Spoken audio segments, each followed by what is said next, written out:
I work at a game development company in Austin, Texas. It was a stressful couple of weeks for me, and I was really pressed for time before a game's deadline, so I had to stay at the office late almost every night that week. It was a rainy Wednesday night of that week.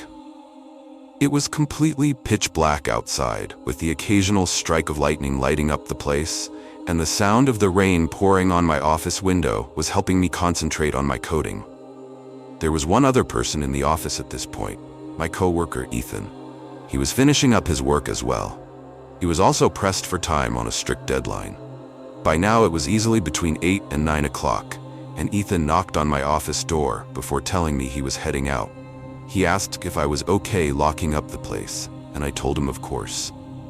Then he was off on his merry way. I heard the front door of our company's office slam shut behind him. And with that, I was alone.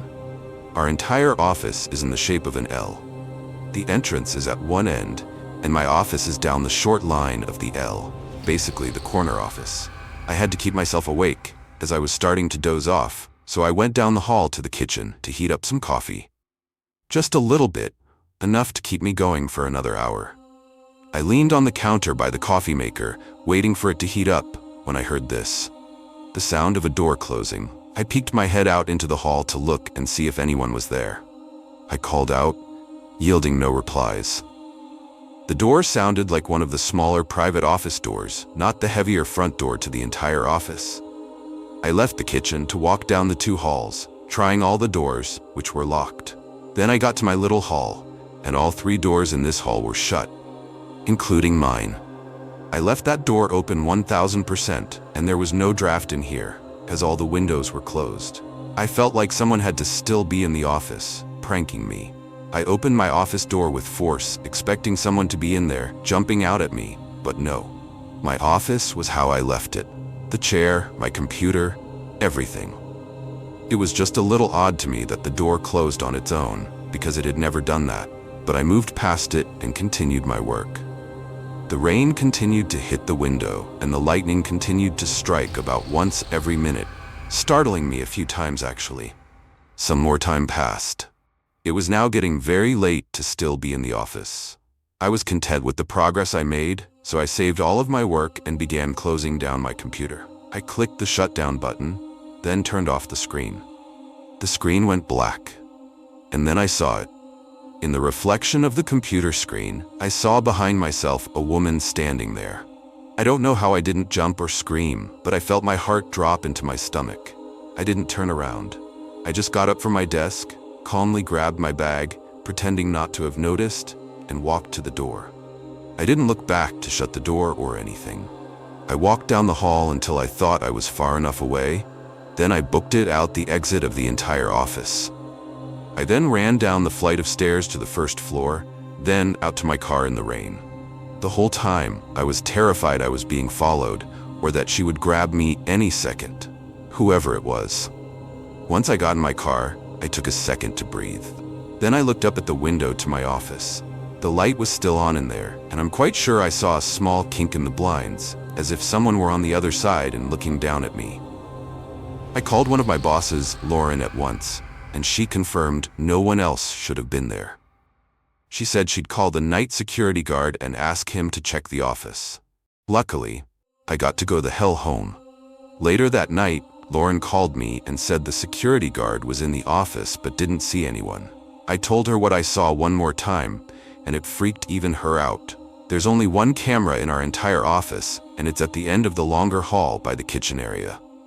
The camera footage never caught any woman walking around the office that night.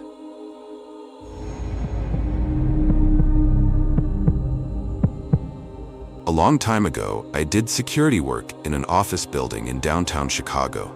It was mid-November, so one of the offices was looking to start decorating their office space with Christmas decorations, which were held in the basement along with other storage. I usually stood in the lobby area of the building, just as general security. It was usually an uneventful job for the most part, but on this cold November Monday, my view of this job changed entirely. An employee of a cosmetic clinic on one of the upper levels of the building apparently had gone down to the basement and had reported that all the lights were out and that the elevator wasn't running to the basement floor. This sounded like the electrician's job until I was also told that there were multiple broken indoor doors down there, implying a break-in over the weekend. That's when it became my job to go down there and investigate. Since the elevator wasn't going down to that level, I would have to take the stairs down there. I was going down there alone since I was the only security guard on duty that day. I took a flashlight with me down there since the power was out. I'd be lying if I said this wasn't nerve-wracking, going down there alone. On this level was just storage, electrical components, and janitorial equipment. It was a small maze of corridors with different rooms, and navigating this in the dark with nothing but a flashlight was making the hairs on my body stand up.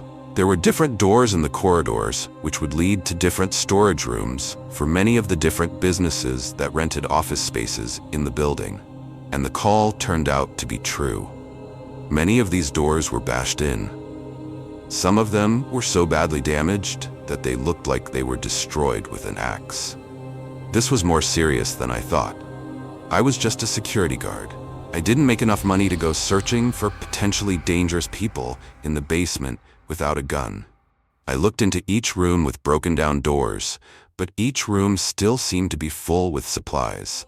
I couldn't find any trace of theft, but someone clearly came down here with a purpose. I continued looking into the rooms, just peeking in for a second with my flashlight.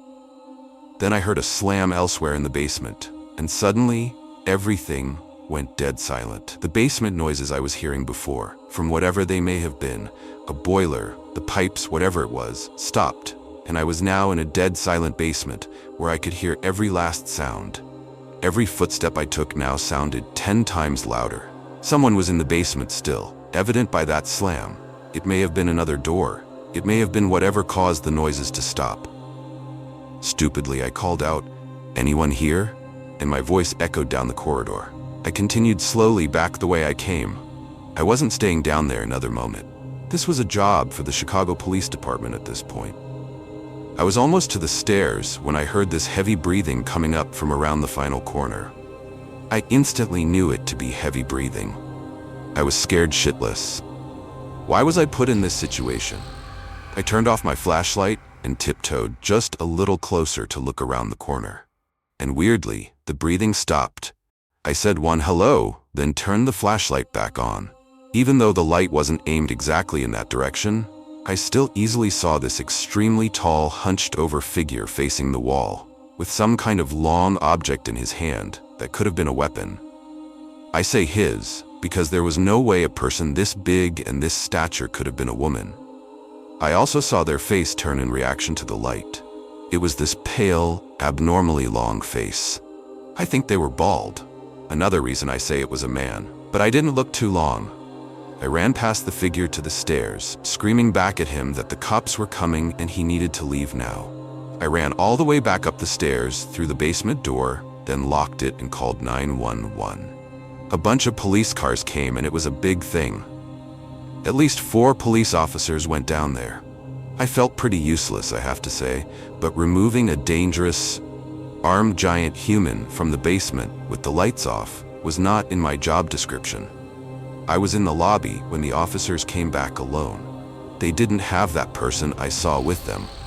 They couldn't find him. One of the building's electricians came to fix the electrical issues in the basement. It had something to do with the circuit box in the basement being tampered with. With the lights back on, police still couldn't find anyone down there. There are multiple stairways back upstairs from the basement, which he may have left through. Everyone believed what I saw, though. Those doors didn't smash themselves open. I took sick days the next few days, and every night for a week, I'd lay awake, constantly checking around my room in the dark. Scared, I'd see some giant figure standing in one of the corners.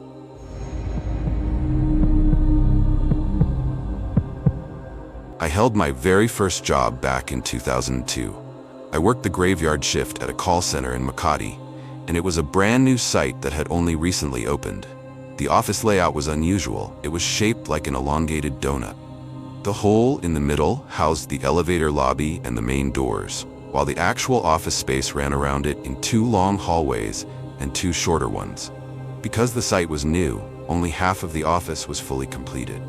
One long side of the donut was a fully operational production floor with managers' offices and a pantry. The other long side was still under renovation and reserved for conference rooms, the nurse's office, storage, restrooms, and other administrative spaces. That unfinished half of the office was unsettling.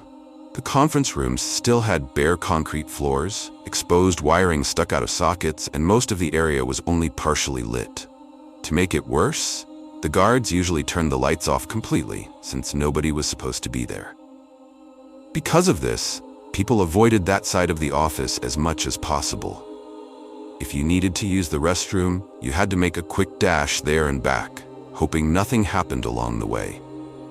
About 2 weeks into production, one of my teammates, who was already very sickly, developed a terrible migraine. I suggested that she inform our team leader so she could take a break. Our team leader told her to visit the nurse's office, which was located in the unfinished half of the office. We only knew where it was because of a sign above a door we passed whenever we went to the restroom. I was asked to accompany her, so we walked together to the nurse's office. When we arrived, we found the door locked, even though the lights inside were clearly on. The door had a vertical glass panel, so we peeked inside. We saw medical equipment, a sick bed, and a desk. Everything you'd expect in a clinic, except there was no nurse in sight. Thinking the nurse might just be on break, we decided to come back later. About half an hour later, we returned, only to find that the lights inside the nurse's office were now turned off. We were annoyed, assuming that maybe the shift nurse had gone home early. Still, we checked the door, hoping to find a note or a schedule posted outside. I don't know why, but I tried the door handle. Even though the lights were off, the door opened. Inside, there was no nurse's office at all. Despite the sign above the door clearly stating it was the clinic, the room was completely unfinished. There was only a small nightlight plugged into an exposed socket. Its weak glow revealed bare concrete walls and floors. No beds, no cabinets, no equipment. Nothing. It was as if the fully equipped clinic we had seen earlier had never existed. We checked the sign again and again, making sure we were at the right door. We were certain it was the same room. At that moment, a guard approached us and asked what we were doing inside an unfinished room. We explained everything that had happened, but he clearly thought we were making it up. As we tried to convince him we weren't lying, all three of us suddenly fell silent. The temperature dropped instantly. We shivered. Our hair stood on end. My heart began racing, and for a full minute, none of us could speak. Suddenly, my teammate burst into hysterical tears. The guard, now visibly nervous, hurried us away and locked the door to the supposed nurse's office. We were escorted back to our team's bay, where we explained everything to our team leader. He sat there in stunned silence as he listened. My teammate couldn't stop crying and began hyperventilating badly. Eventually, they decided to send her to Makati Medical Center. The incident was never mentioned again. If you don't want to miss the next true horror story, like the video, subscribe and keep the bell icon on. Some stories shouldn't be missed, because the next one might be closer to home than you think. Stay safe, and I'll see you in the next video.